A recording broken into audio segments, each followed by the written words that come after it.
Hello friends, welcome to Creative Medicine. In this lecture, we will learn about. Hello friends, let us now learn some important points about the aneurysmal bone cyst. So this aneurysmal bone cyst, it has one important thing. So this is actually seen in humerus, proximal humerus.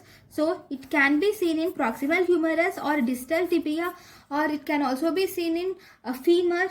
Okay, first proximal humerus followed by proximal femur followed by tibia. Okay, now this aneurysmal bone cyst actually occurs in the metaphysis. Okay, so now this is the humerus, but this aneurysmal bone cyst, here what is aneurysmal bone cyst? Here there is a cystic lesion will be seen. Actually the cystic lesion is filled with blood. That is the reason it is aneurysmal bone cyst.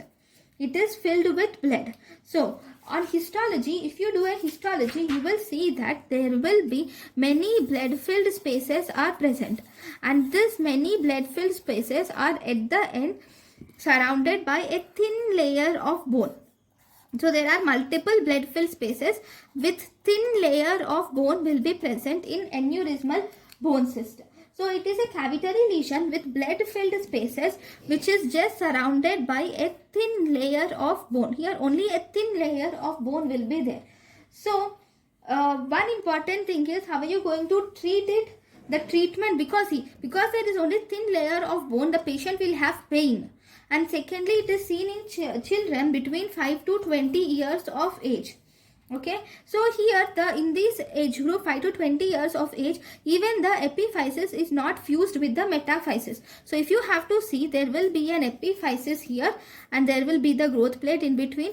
The metaphysis, this will become like this with thin periosteum reaction, and there will be multiple aneurysms or aneurysmal cyst can be present with multiple locules. Okay, so sometimes this might resemble giant cell carcinoma, giant cell tumor, but the difference here is aneurysmal bone cyst occurs in an younger children, so the epiphysis and the metaphysis will be separate.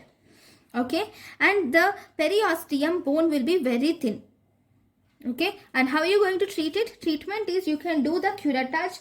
Maybe curettage can be done. You can do curettage of this bone and then you can replace it with grafting. Okay, if sometimes curettage is difficult, so first you can do curettage. If curettage is difficult, then you can do embolization can be done, so that this blood seeping into the spaces can be reduced. So this is about aneurysmal bone cyst. Thank you. Thank you and thank you for watching.